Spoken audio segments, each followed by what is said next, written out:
More highlights, this time in the Western Conference. LeBron James and the Lakers taking on Ja Morant, the Grizzlies. LeBron with 19 points and 10 assists in this game. This one and one. Like a freight train. A little bit bigger. Yes. Some of them little guys. Big and strong. Yeah.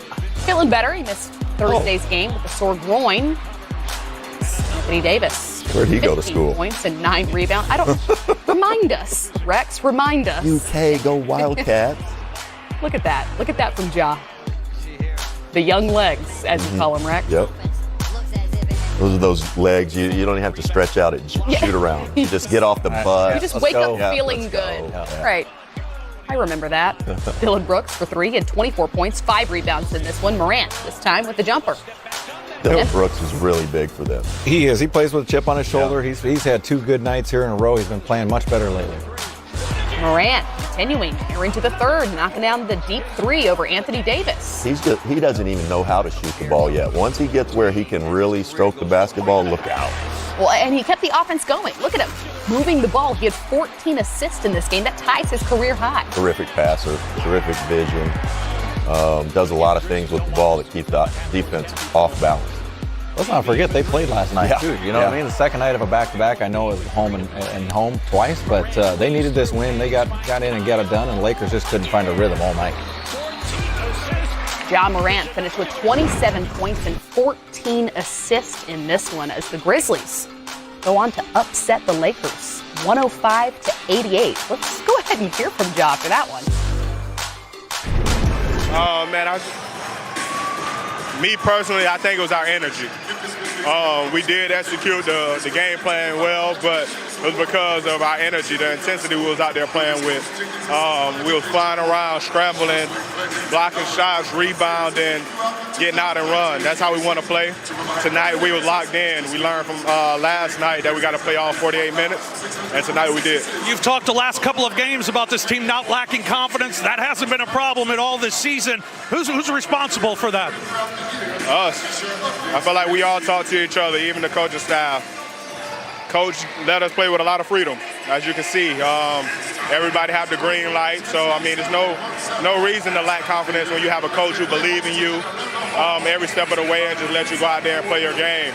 So we always just preach, keep shooting, make or miss, and we're behind you. So you went large tonight. How much you put on yourself to end the skid that you guys were in? Man, the losing streak kind of, was eating me up. I felt like I could have been better in a lot of places. And I'm thankful for this guy who tweeted and said I don't have that fire in my eye no more. That game right there was for him. That's what I do. I prove people wrong each and every night, and that's for him right there. Woo! All right, let's take a look that. at the updated Western Conference standings, specifically that race for the 8th seed. If you were putting money down right now as to which of these teams is going to get it, who are you going with, Rex? I'd probably go Spurs, just based on Greg Popovich's history. Pelicans have the easiest road, I think. Second best, yep. Supposedly. And the Grizzlies have the toughest road, but when you have the toughest road, all you got to do is beat teams like the Lakers, and it becomes the easiest road, right? And maybe you catch teams that are taking their foot off the pedal because they already have their seed and they're resting their guys. You never know. I'm taking New Orleans. Wow, so I am too. None of you are. So everybody is betting against Damian Lillard. Well, I'm taking the Spurs. He got Spurs. I got the Pelicans. What do you got? If I were again, you don't want to bet against Coach Popovich. I'm not betting against Dame. All right. Not in a playoff push. Down the He's got to get stretch. healthy. He's got to get Gotta healthy. And they do have home games coming to Portland, and that's a tough place to play. Let's, though, talk a little bit about Ja Morant, because this is a guy that's been the leader in the clubhouse in the Rookie of the Year race all season long. We talk about their team now making a playoff push in the Western Conference in the unbelievably hard Western Conference. What have you seen of him as of late? A couple weeks now, I think he's getting a little tired. I think the length of the season is starting to wear on him a little bit, and then all the coverages, all the schemes, all the media, that stuff adds up. You're 54, 56 games into it. Now maybe he's got another second wind here, get his legs underneath him, but they really, really needed this. He's a big-time player. Big-time player. So much fun to watch. We saw him test Anthony Davis at the rim tonight, and to Anthony's credit, I saw Anthony was saying, hey, look, we know he does that. He goes straight at players. And you love that. He's got a little moxie in him, kind of like Gary Payton used to have back in the day. We just heard him say he got upset about something someone said on Twitter. And so said tonight's win was for that guy. It just tells you he's got a fire burning in there. Memphis fans are going to have something fun to watch. It also means that he's got a career doing this as soon as he's done doing that. Is the Rookie of the Year award still his to lose? You know, I don't know about that. Zion is obviously doing something that not many of us have seen before. To do it, he's got to continue to do it, but I love what Ja Morant's doing, and I remember when Grant Hill and Jason Kidd were co-MVPs and they both earned it. I could go with it here too. Really? Yeah. Not a bad call. Depending on how it does play out, but Ja has done it the length of the season. And but what Zion's doing is special as well. So I hope that it doesn't come into play of which team gets into the playoffs. Yeah, right. I don't think that should matter. But, you know, if Zion puts him on his back and he gets him in, and that's what the reason is, then that could be part of it. And how crazy that we're sitting here talking about these two guys who played AAU basketball together. Yeah. 2 years ago. 2 years ago. Right, yeah. And one of them high schoolers. was not recruited. Yeah. 17. Barely recruited. Wow. Well, and that we're even talking about these two guys leading potential playoff teams in the Western Conference. I don't think that was expected. I'm loving it. Two small market teams. Yeah. Both fan bases are energized. It's a good thing for the league. Well, it's an 8-game Saturday in the NBA, and Game Time continues next with more highlights. Runner. Yeah, right? Runner. Is that his offhand? The Heat. Horse is left. Hotter. Horse is right. What are you doing?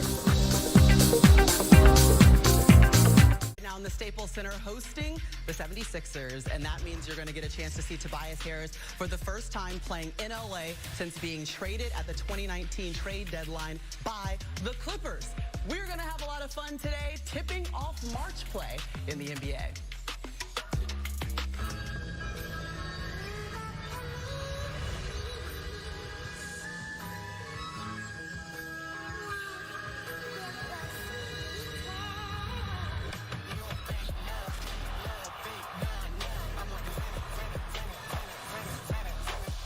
Looking at the Philadelphia 76ers, the expectation was supposed to be championship contention. They have had some troubling losses in the last couple weeks. There are people who are jumping off the Clippers bandwagon. We've really rallied together and came out with some great games defensively. Y'all have to focus and goal right now is to get the Clippers to the front. You ain't no beginner, baby. Humbly admitted.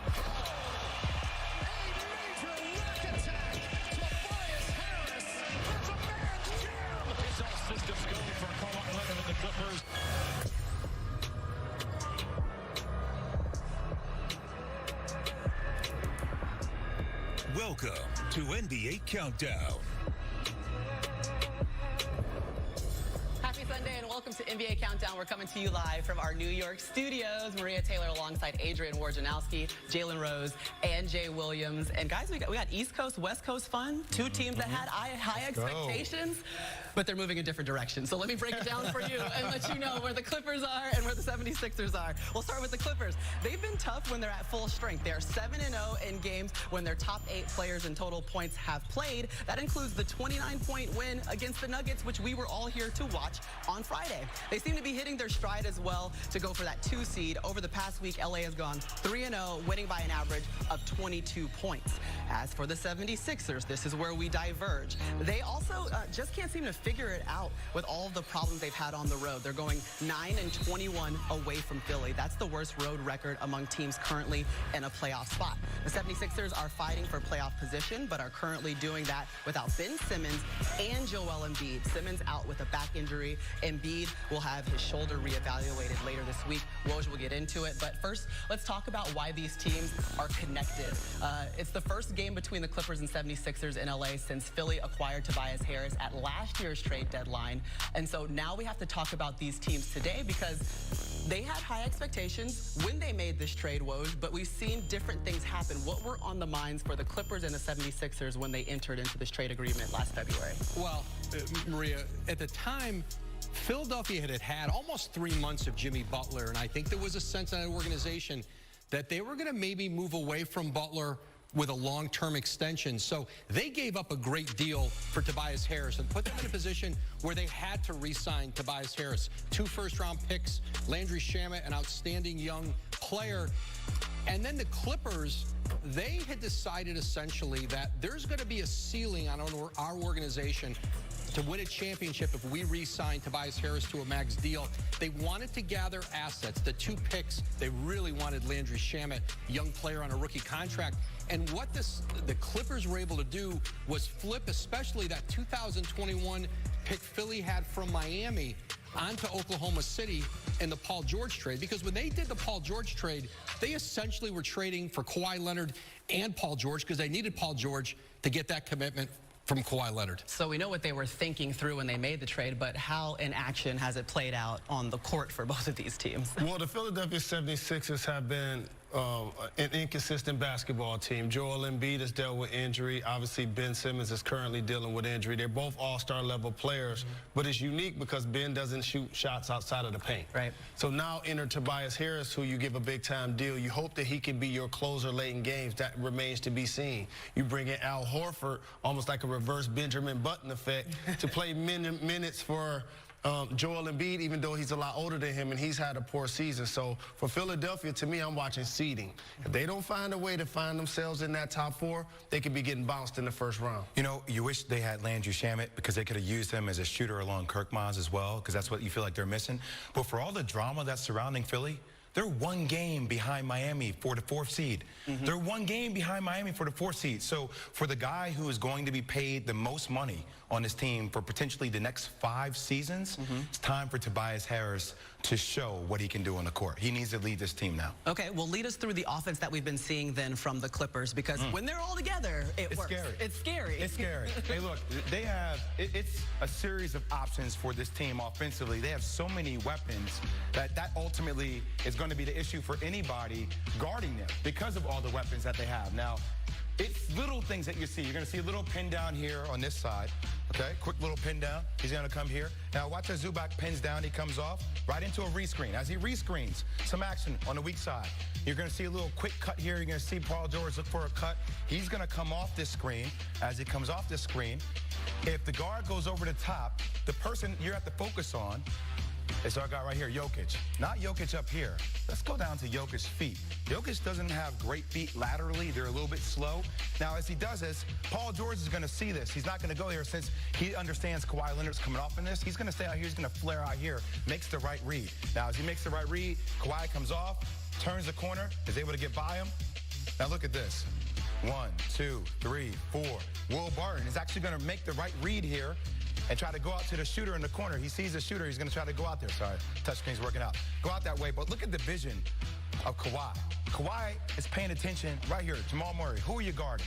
You guarding him out here? You going Patrick Beverly? Or have you lost PG? He loses PG. Boom, kick out. PG knocks it down. Splash. Easy. Just so many options offensively. That's what you wonder about. Now you're going to see a double pin down again. Paul George walking his man down. Double pin down. Here it comes. 1, 2, pin down. Now watch the read. A guy to watch again. Jokic. He's going to take the shooter. He takes the shooter. Paul George comes off. Jokic steps out because the guy's chasing. Now you got the read. Paul George makes a read. Who you guarding here, Gary Harris? You guarding the roller? Or are you staying out here to Kawhi Leonard? Right? Now you have a choice all the time. Gary Harris decides to stay with Kawhi Leonard. He makes the right read. Boom. Easy finish at the rim. Once again, just a plethora of options that you have offensively. Now, this is going to see him again. Now, he took the time to guard Kawhi on that play. Watch as the play develops. Come off the screen. Here's going to come again. Ball comes up. Now, watch. It's going to be another double screen action. Here it comes again. Boom, boom. Double screen action. Comes off. Now, who you got? Mason Plumlee. Mason Plumlee. That's going to be your guy right here to pay attention to. Mason Plumlee comes off the screen. Action comes again. Now, Montrezl Harrell. If you come from the weak side, guess who's wide open in the corner? My man sees him right here. PG, just chilling, wide open. Nobody's guarding PG. Are you kidding me? These guys have not seen wide open shots like this since I don't even know when. It's one easy shot after another. Lou Will was wide open multiple times last night, the other night in their game. Sure. Lou Will isn't used to seeing shots like that when he's the only scorer on their team, and that's what happens when you have a myriad of options offensively. Yeah, the bench had 73 points. That's what we saw on 35 assists on 48 made field goals. It was impressive, and you just explained why they're 20-7 when we see Kawhi and Paul George playing together, but I want you to make a sweeping assessment for me, Jalen. Okay.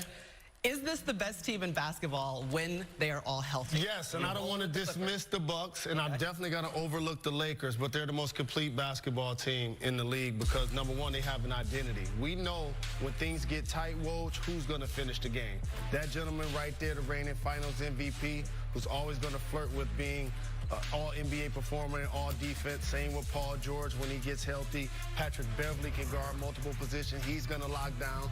And then you can come off the bench with two guys that average over 18 points in Lou Will and Montrezl Harrell. Then you add Morris. Right. Like, they continue to improve their basketball team. Yes, when they're complete, they're the most dangerous. Yeah, and Marcus Morris, that trade from the Knicks gives them a closing lineup now of all two-way players. Lou Williams certainly can score the ball, but defensively, he's a liability. You put Marcus Morris out, he can defend multiple positions. And, you know, Doc Rivers he's a great playoff coach. He's a championship coach.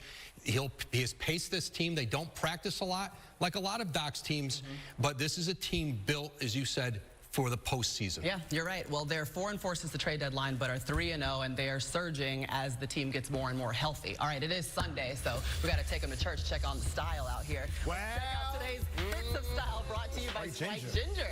Montrezl Harrell, what are we thinking? I ain't mad at him. That's his personality. He's staying in character. What is that personality? Yeah, wait, What is yellow? that? I don't Like know what color. brand that is. Legos. We're going with Legos.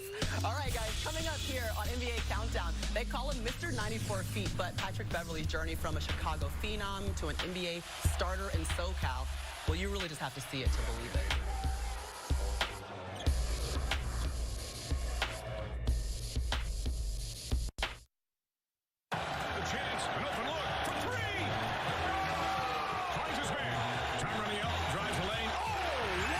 Time's running out. Get to Nissan now.